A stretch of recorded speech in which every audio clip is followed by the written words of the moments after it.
जिसमें आपको हम सीधे लेकर चलते हैं।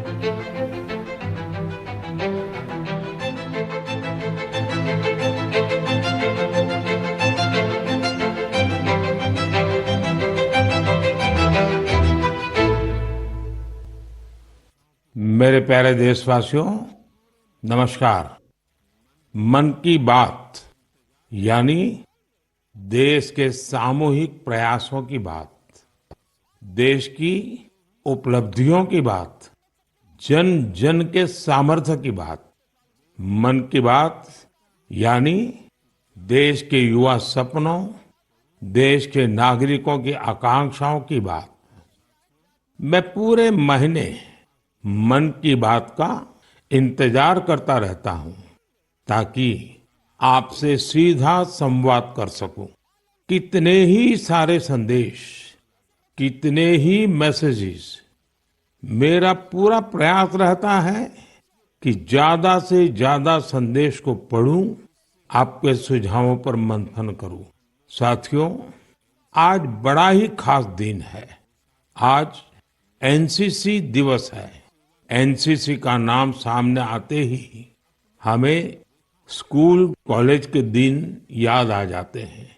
मैं स्वयं भी एनसीसी कैडेट रहा हूं, इसलिए पूरे विश्वास के साथ कह सकता हूं कि इससे मिला अनुभव मेरे लिए अनमोल है। एनसीसी युवाओं में अनुशासन, नेतृत्व और सेवा की भावना पैदा करती है। आपने अपने आसपास देखा होगा, जब भी कहीं कोई आपदा होती है, चाहे बाढ़ की स्थिति हो, कहीं भूकंप आया हो, कोई हादसा हुआ हो, वहां मदद करने के लिए एनसीसी के कैडेट्स जरूर मौजूद हो जाते हैं। आज देश में एनसीसी को मजबूत करने के लिए लगातार काम हो रहा है। 2014 में करीब 14 लाख युवा एनसीसी से जुड़े थे। अब 2024 में 20 लाख से ज्यादा युवा एनसीसी से जुड़े हैं।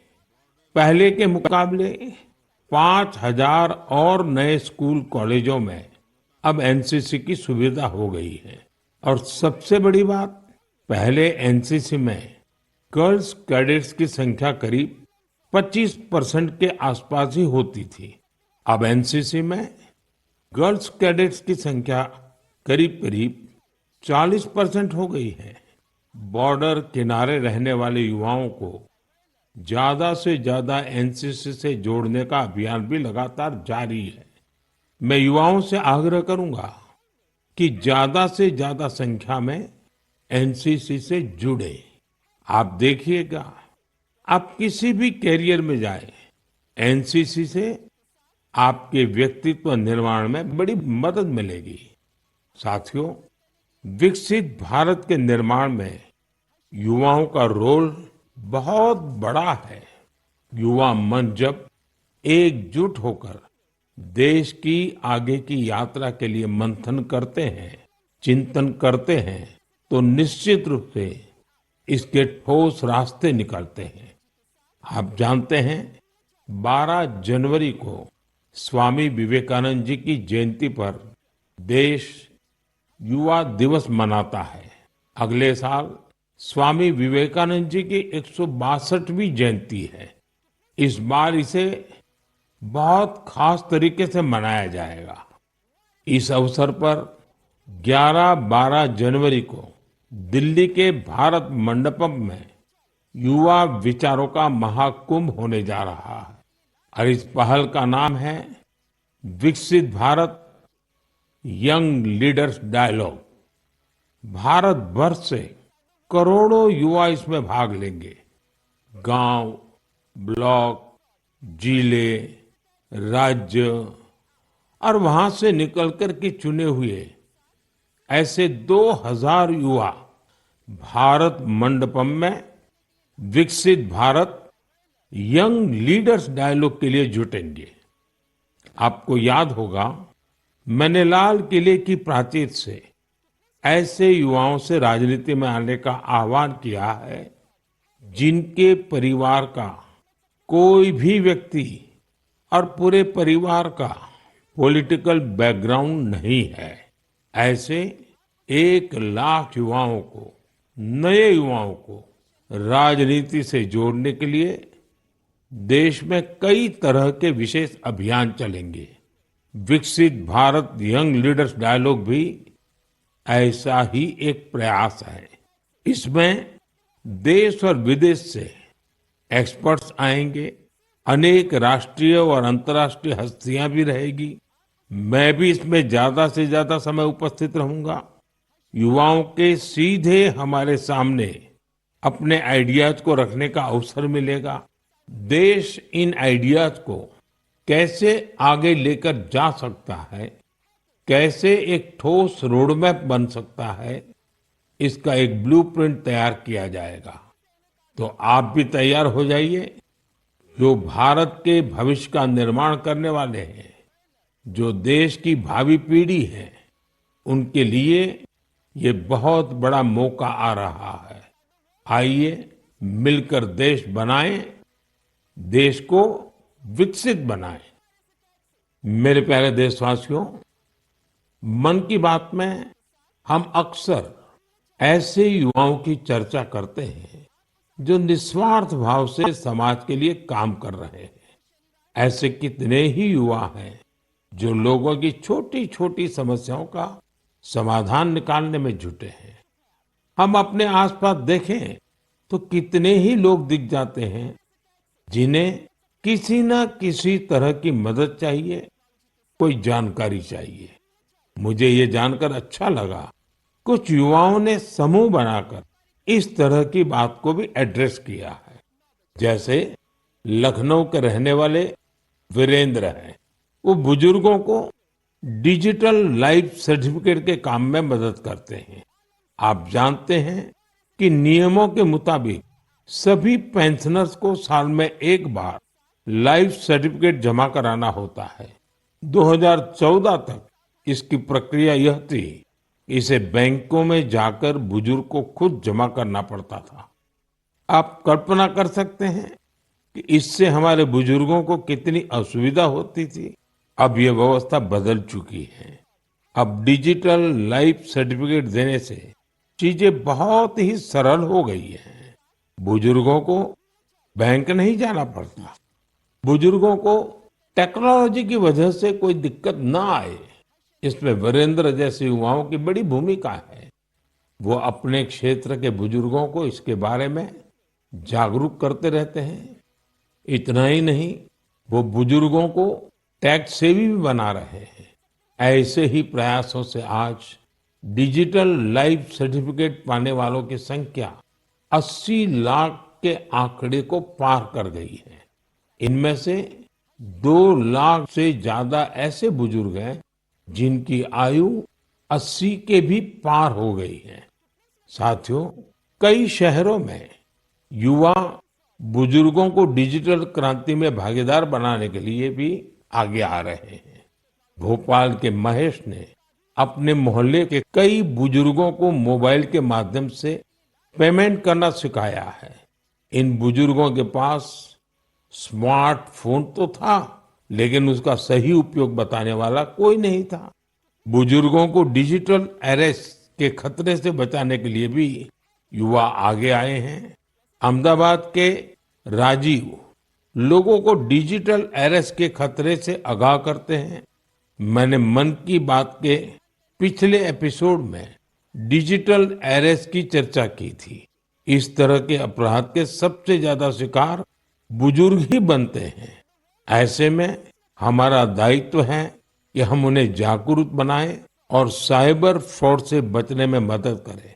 हमें बार बार लोगों को समझाना होगा कि डिजिटल अरेस्ट नाम का सरकार में कोई भी प्रावधान नहीं है।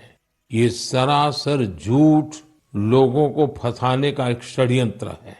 मुझे खुशी है कि हमारे युवा साथी इस काम में पूरी संवेदनशीलता से हिस्सा ले रहे हैं और दूसरों को भी प्रेरित कर रहे हैं।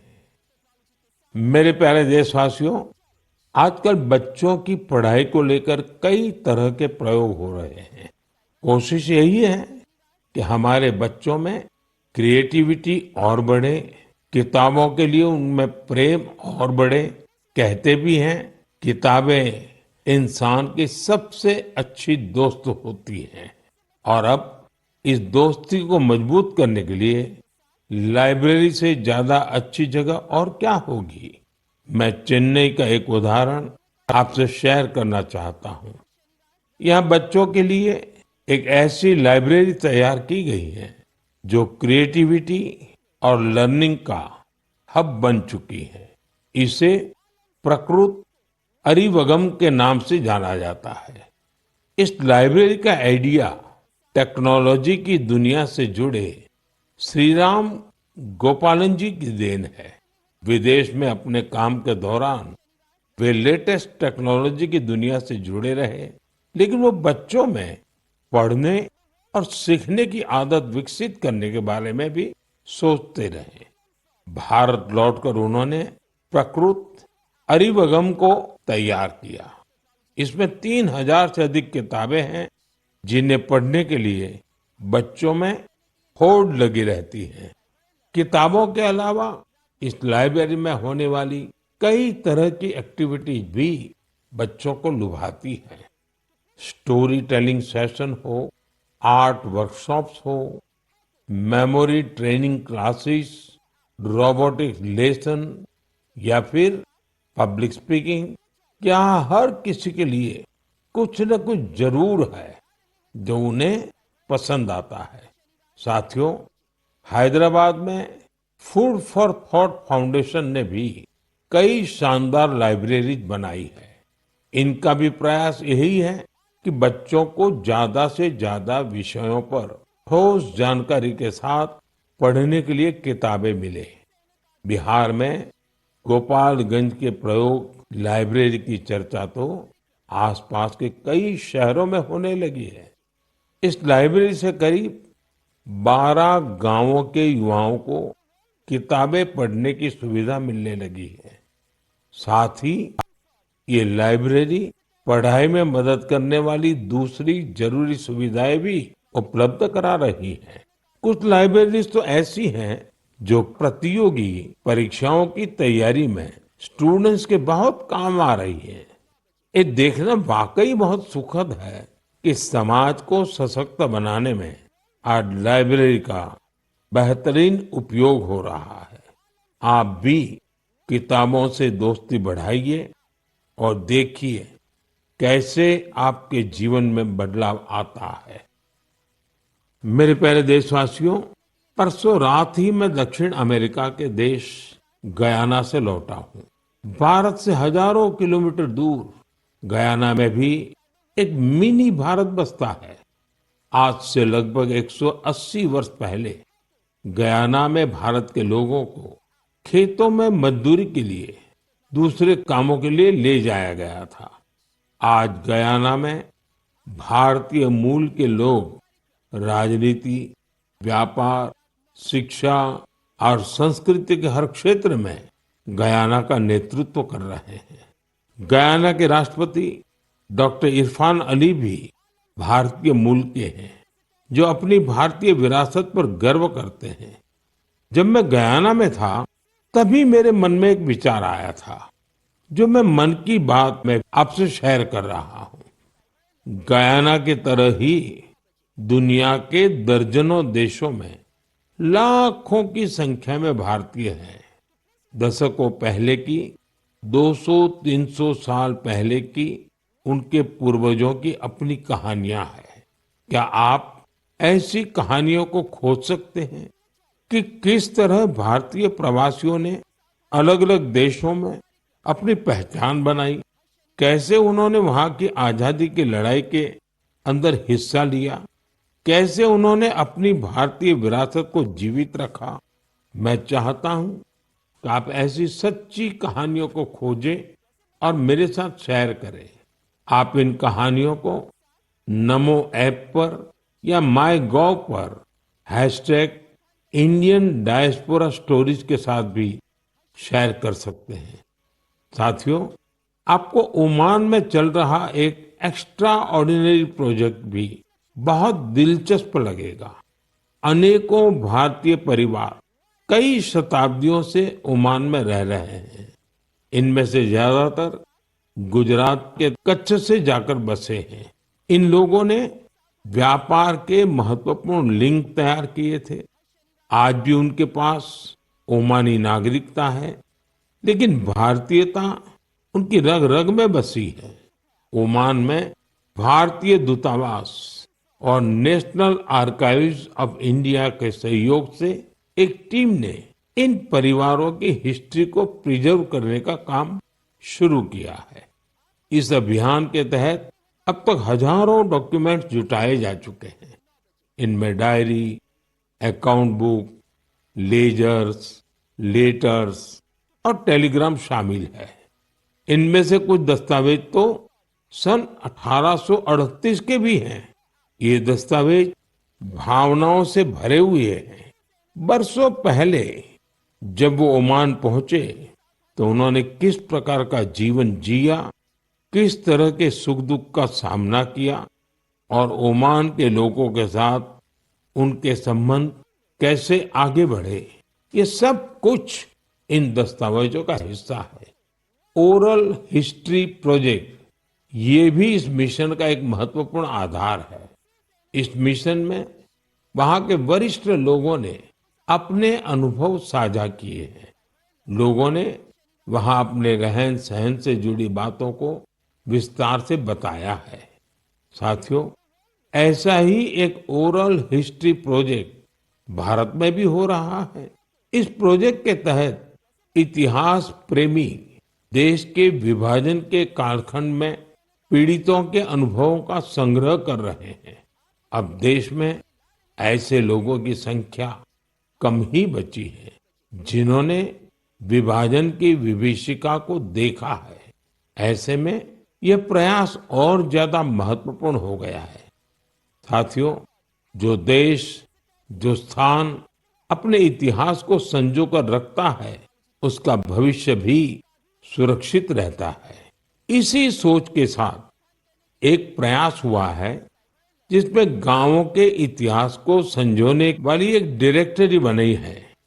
समुद्री यात्रा के भारत के पुरातन सामर्थ्य से जुड़े साक्ष्यों को सहेजने का भी अभियान देश में चल रहा है। इस कड़ी में लोथल में एक बहुत बड़ा म्यूजियम भी बनाया जा रहा है। इसके अलावा आपके संज्ञान में कोई मैन्युस्क्रिप्ट हो, कोई ऐतिहासिक दस्तावेज हो, कोई हस्तलिखित प्रत हो, तो उसे भी आप नेशनल आर्काइव्स ऑफ इंडिया की मदद से सहेज सकते हैं।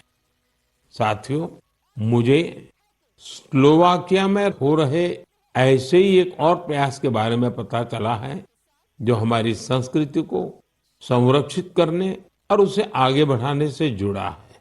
यहाँ पहली बार स्लोवाक लैंग्वेज में हमारे उपनिषदों का अनुवाद किया गया है।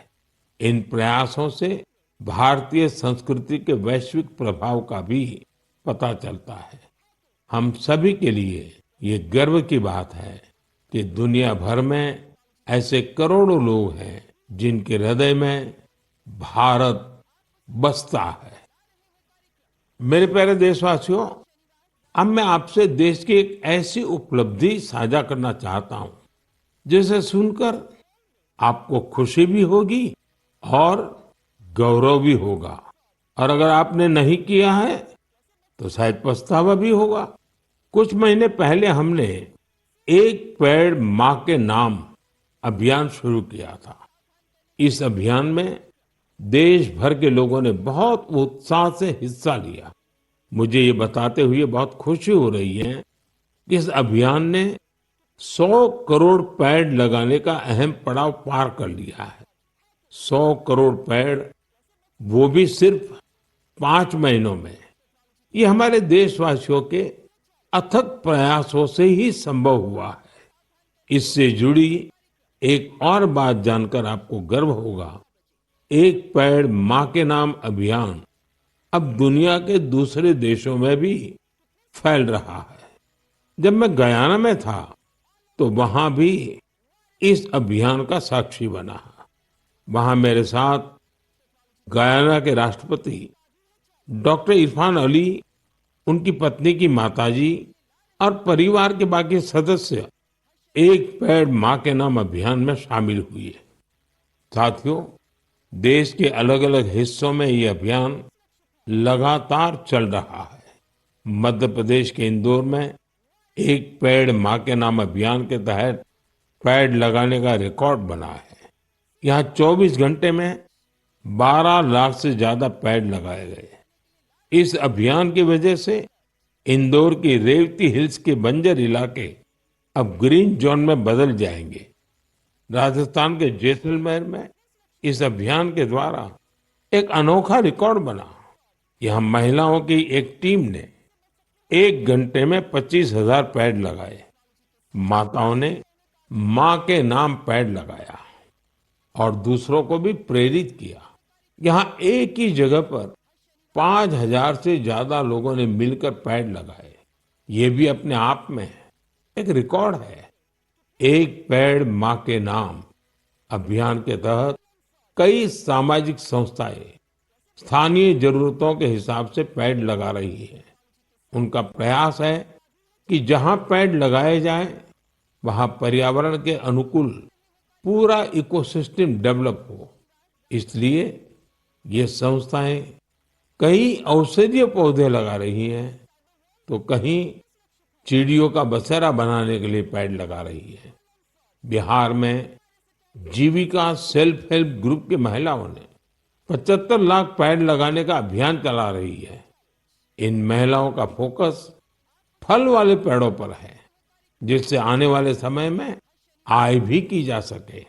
साथियों, इस अभियान से जुड़कर कोई भी व्यक्ति अपनी मां के नाम पर पेड़ लगा सकता है। अगर मां साथ है तो उन्हें साथ लेकर आप पेड़ लगा सकते हैं, नहीं तो उनकी तस्वीर साथ में लेकर आप इस अभियान का हिस्सा बन सकते हैं। पेड़ के साथ आप अपनी सेल्फी भी mygov.in पर पोस्ट कर सकते हैं। मां हम सब के लिए जो करती हैं, हम उनका ऋण कभी नहीं चुका सकते, लेकिन एक पेड़ मां के नाम लगाकर हम उनकी उपस्थिति को हमेशा के लिए जीवंत बना सकते हैं। मेरे प्यारे देशवासियों, आप सभी लोगों ने बचपन में गोरैया या स्पैरो को अपने घर की छत पर, पेड़ों पर चहकते हुए जरूर देखा होगा। गोरैया को तमिल और मलयालम में कुरुवी, तेलुगु में पिचुका और कन्नड़ा में गुब्बी के नाम से जाना जाता है। हर भाषा संस्कृति में गोरैया को लेकर किस्से कहानी सुनाए जाते हैं। हमारे आसपास बायोडायवर्सिटी को बनाए रखने में गोरैया का एक बहुत महत्वपूर्ण योगदान होता है। लेकिन आज शहरों में बड़ी मुश्किल से गोरैया दिखती है। बढ़ते शहरीकरण की वजह से गोरैया हमसे दूर चली गई है। आज की पीढ़ी के ऐसे बहुत से बच्चे हैं जिन्होंने गोरैया को सिर्फ तस्वीरों या वीडियो में देखा है। ऐसे बच्चों के जीवन में इस प्यारी पक्षी की वापसी के लिए कुछ अनोखे प्रयास हो रहे हैं। चेन्नई के कुडुगल ट्रस्ट ने गोरैया की आबादी बढ़ाने के लिए स्कूल के बच्चों को अपने अभियान में शामिल किया है। संस्थान के लोग स्कूलों में जाकर बच्चों को बताते हैं कि गोरैया रोजमर्रा के जीवन में कितनी महत्वपूर्ण है। ये संस्थान बच्चों को गोरैया का घोंसला बनाने की ट्रेनिंग देते हैं। इसके लिए संस्थान के लोगों ने बच्चों को लकड़ी का एक छोटा सा घर बनाना सिखाया। इसमें गोरैया को रहने खाने का इंतजाम किया। ये ऐसे घर होते हैं जिन्हें किसी भी इमारत की बाहरी दीवार पर या पेड़ पर लगाया जा सकता है। बच्चों ने इस अभियान में उत्साह के साथ हिस्सा लिया और गोरैया के लिए बड़ी संख्या में घोंसला बनाना शुरू कर दिया। पिछले 4 वर्षों में संस्था ने गोरैया के लिए ऐसे 10,000 घोंसले तैयार किए हैं। कुडुगल ट्रस्ट की इस पहल से आसपास के इलाकों में गोरैया की आबादी बढ़नी शुरू हो गई है। आप भी अपने आसपास ऐसे प्रयास करेंगे तो निश्चित तौर पर गोरैया फिर से हमारे जीवन का हिस्सा बन जाएगी। साथियों, कर्नाटका के मैसूरू की एक संस्था ने बच्चों के लिए अर्ली बर्ड नाम का अभियान शुरू किया है। ये संस्था बच्चों को पक्षियों के बारे में बताने के लिए खास तरह की लाइब्रेरी चलाती है। इतना ही नहीं, बच्चों में प्रकृति के प्रति जिम्मेदारी का भाव पैदा करने के लिए नेचर एजुकेशन किट तैयार किया है। इस किट में बच्चों के लिए story book, games, activity sheets और जिगसॉ पजल्स हैं। ये संस्था शहर के बच्चों को गांवों में लेकर जाती है और उन्हें पक्षियों के बारे में बताती है। इस संस्था के प्रयासों की वजह से बच्चे पक्षियों की अनेक प्रजातियों को पहचानने लगे हैं। मन की बात के श्रोता भी इस तरह के प्रयास से बच्चों में अपने आसपास को देखने, समझने का अलग नजरिया विकसित कर सकते हैं। मेरे प्यारे देशवासियों, आपने देखा होगा, जैसे ही कोई कहता है सरकारी दफ्तर, तो आपके मन में फाइलों के ढेर की तस्वीर बन जाती है। आपने फिल्मों में भी ऐसा ही कुछ देखा होगा। सरकारी दफ्तरों में इन फाइलों के ढेर पर कितने ही मजाक बनते रहते हैं, कितनी ही कहानियां लिखी जा चुकी है। बरसों बरस तक ये फाइलें ऑफिस में पड़े पड़े धूल से भर जाती थी, वहां गंदगी होने लगती थी। ऐसी दशकों पुरानी फाइलों और स्क्रैप को हटाने के लिए एक विशेष स्वच्छता अभियान चलाया गया। आपको ये जानकर खुशी होगी कि सरकारी विभागों में इस अभियान के अद्भुत परिणाम सामने आए हैं। साफ सफाई से दफ्तरों में काफी जगह खाली हो गई है। इससे दफ्तर में काम करने वालों में एक ओनरशिप का भाव भी आया है। अपने काम करने की जगह को स्वच्छ रखने की गंभीरता भी उनमें आई है। साथियों, आपने अक्सर बड़े बुजुर्गों को कहते सुना होगा कि जहां स्वच्छता होती है वहां लक्ष्मी जी का वास होता है। हमारे यहाँ कचरे से कंचन का विचार बहुत पुराना है। देश के कई हिस्सों में युवा बेकार समझे जाने वाली चीजों को लेकर कचरे से कंचन बना रहे हैं, तरह तरह के इनोवेशन कर रहे हैं। इससे वो पैसे कमा रहे हैं, रोजगार के साधन विकसित कर रहे हैं। ये युवा अपने प्रयासों से सस्टेनेबल लाइफस्टाइल को बड़ी बढ़ावा दे रहे हैं। मुंबई की दो बेटियां का ये प्रयास वाकई बहुत प्रेरक है। अक्षरा और प्रकृति नाम की ये दो बेटियां कतरन से फैशन के सामान बना रही है। आप भी जानते हैं, कपड़ों की कटाई सिलाई के दौरान जो कतरन निकलती है, इसे बेकार समझकर फेंक दिया जाता है। अक्षरा और प्रकृति की टीम उन्हीं कपड़ों के कचरे को फैशन प्रोडक्ट में बदलती है। कतरन से बनी टोपियां, बैग हाथों हाथ बिक भी रही है। साथियों, साफ सफाई को लेकर यूपी के कानपुर में भी अच्छी पहल हो रही है। यहाँ कुछ लोग रोज सुबह मॉर्निंग वॉक पर निकलते हैं और गंगा के घाटों पर फैले प्लास्टिक और अन्य कचरे को उठा लेते हैं। इस समूह को कानपुर प्लॉगर्स ग्रुप नाम दिया गया है। इस मुहिम की शुरुआत कुछ दोस्तों ने मिलकर की थी। धीरे धीरे ये जन भागीदारी का बड़ा अभियान बन गया। शहर के कई लोग इसके साथ जुड़ गए हैं। इसके सदस्य अब दुकानों और घरों से भी कचरा उठाने लगे हैं। इस कचरे से रिसाइकल प्लांट में ट्री गार्ड तैयार किए जाते हैं। यानी इस ग्रुप के लोग कचरे से बने ट्री गार्ड से पौधों की सुरक्षा भी करते हैं। साथियों, छोटे छोटे प्रयासों से कैसी बड़ी सफलता मिलती है, इसका एक उदाहरण असम की इतिशा भी है। इतिशा की पढ़ाई लिखाई दिल्ली और पुणे में हुई है। इतिशा कॉरपोरेट दुनिया की चमक दमक छोड़कर अरुणाचल की सांगती घाटी को साफ बनाने में जुटी है। पर्यटकों की वजह से वहां काफी प्लास्टिक वेस्ट जमा होने लगा था। वहां की नदी जो कभी साफ थी, वो प्लास्टिक वेस्ट की वजह से प्रदूषित हो गई थी। इसे साफ करने के लिए इतिशा स्थानीय लोगों के साथ मिलकर काम कर रही है। उनके ग्रुप के लोग वहां आने वाले टूरिस्ट को जागरूक करते हैं और प्लास्टिक वेस्ट को कलेक्ट करने के लिए पूरी घाटी में बांस से बने कूड़ेदान लगाते हैं। साथियों, ऐसे प्रयासों से भारत के स्वच्छता अभियान को गति मिलती है। ये निरंतर चलते रहने वाला अभियान है। आपके आसपास भी ऐसा जरूर होता ही होगा। आप मुझे ऐसे प्रयासों के बारे में जरूर लिखते रहिए।